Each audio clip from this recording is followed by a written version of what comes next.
You are tuned in to G5 Jeff TV. Hit the subscribe button, hit the like button, hit the share button as you come on in. Big shout out to the team, my guys. BoxingFirstVlog, VP Shane, making big moves in the business. But let's get down to business. Gary Russell Jr. Is his career over? We need to seriously talk about it. Let's definitely talk about it.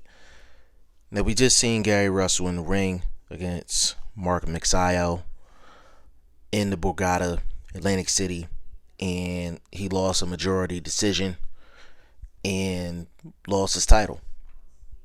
Gary Russell is one of the most talked about names in boxing. And let me get my personal opinion off on Gary Russell before I even get started. Because sometimes you give your opinions on things and people automatically think you have a problem with the fighter. Off top, Gary Russell is one of my favorite fighters to actually watch inside the ring. I think he's one of the most gifted fighters out there. But I have the same frustrations as everyone else. And I want to give a thorough breakdown of why we need to ask, is Gary Russell's career over?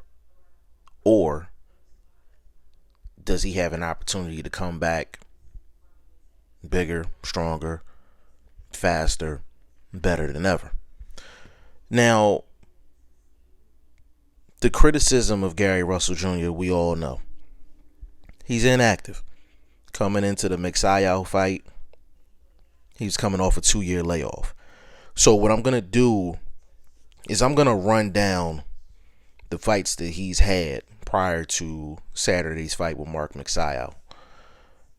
So his fight before that was against King Tugs Nayan Bayar. That fight was February 2020. Then before that he fought Kiko Martinez. That was in May 2019. He fought Jojo Diaz, May 2018. Before that, he fought Oscar Escandon, May 2017. Then before that, he fought Patrick Hyland, April 2016. And then before that, he fought Johnny Gonzalez, March 2015. 7 fights in 7 years. All of them have basically been mandatories. And none of the big fights that he wanted, he actually got.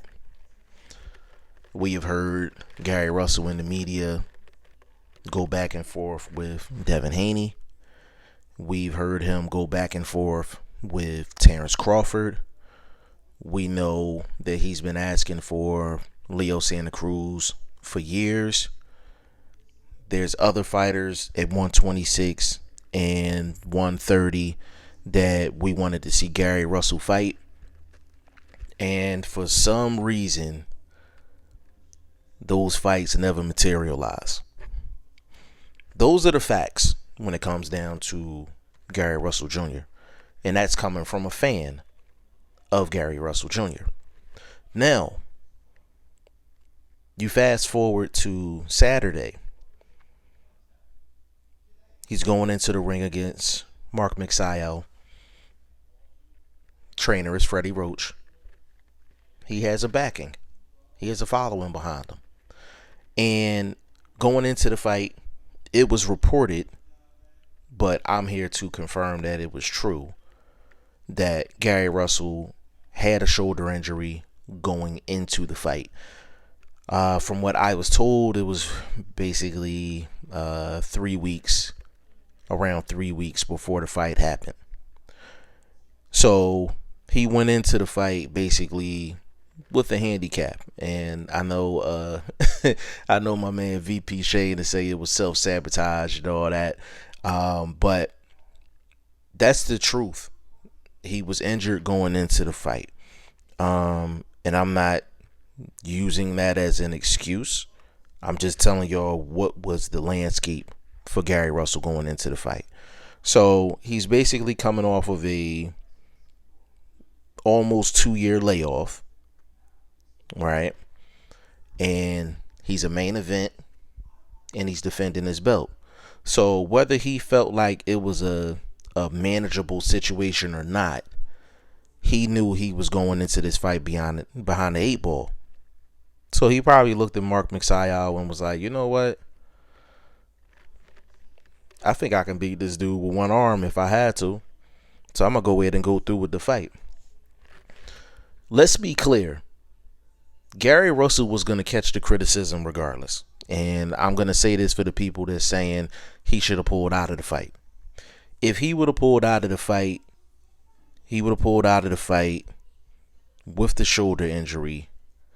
And more than likely, they would have stripped him. Or they would have made him a champion in recess, and they would have had Mark McSial fight Ray Vargas for the actual WBC belt. So if you really think about it, outside of Gary Russell actually winning the fight on the cards, he was going to be in the same position that he's in right now. So you fast forward past Saturday. So you look at Gary Russell right now. Gary Russell right now is 31-2 with 18 KOs. He's 33 years old. Okay? 33.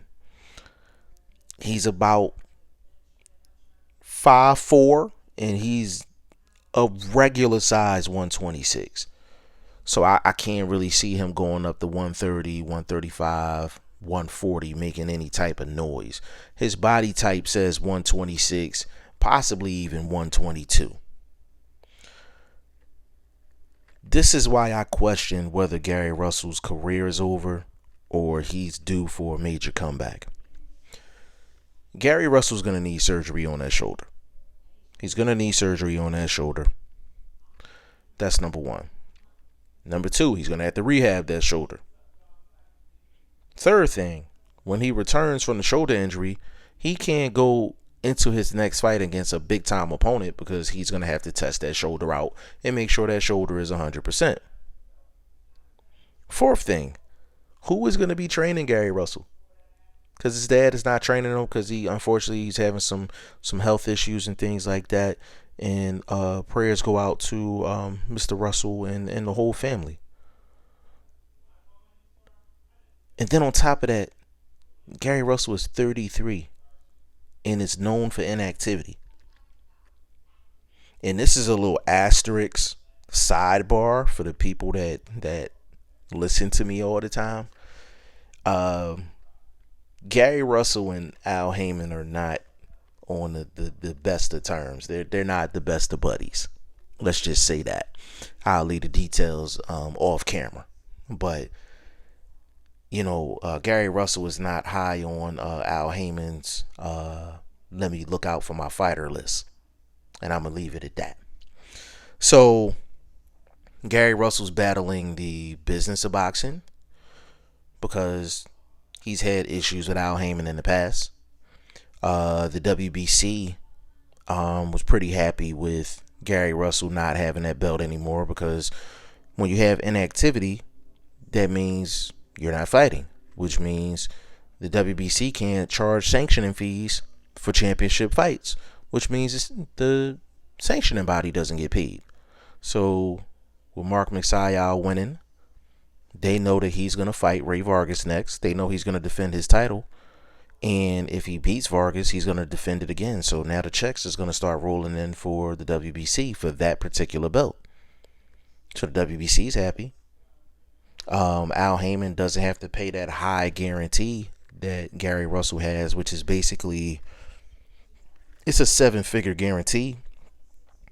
So with Gary Russell being on the show, Al Heyman don't have to worry about paying that 7-figure guarantee to Gary Russell. So that's another battle that Gary Russell has to overcome.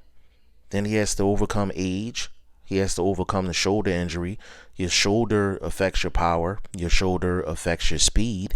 And he is naturally one of the fastest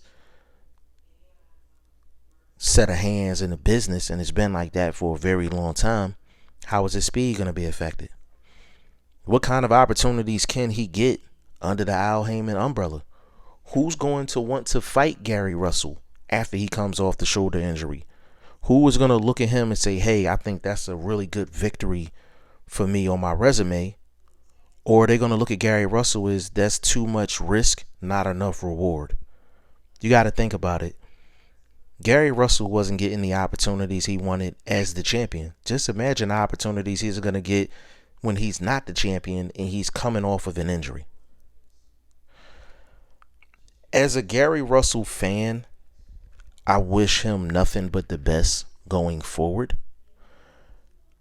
I do think he won the Mark McSial fight 7 rounds to 5. If y'all had it another way, that's cool. I don't have a problem with that. If you had McSial winning, that's cool. If you look at the punch stat numbers, it would say Mark won the fight. I want the best for Gary Russell and his family. I'm a fan of his, and I wish him nothing but the best. But when I look at Gary Russell, when I think of Gary Russell as a fighter, I think missed opportunities, inactivity, and he should be a good star, borderline superstar in this boxing game right now. And it just hasn't panned out for him. The odds don't look great, but I'm rooting for Gary Russell to return bigger, stronger, faster, better than ever. Y'all let me know what y'all think in the comment section. G5 Jeff TV. Hit the subscribe button. Hit the like button. Please share this video. Support your boy. Support good content at all times. I appreciate y'all. Peace.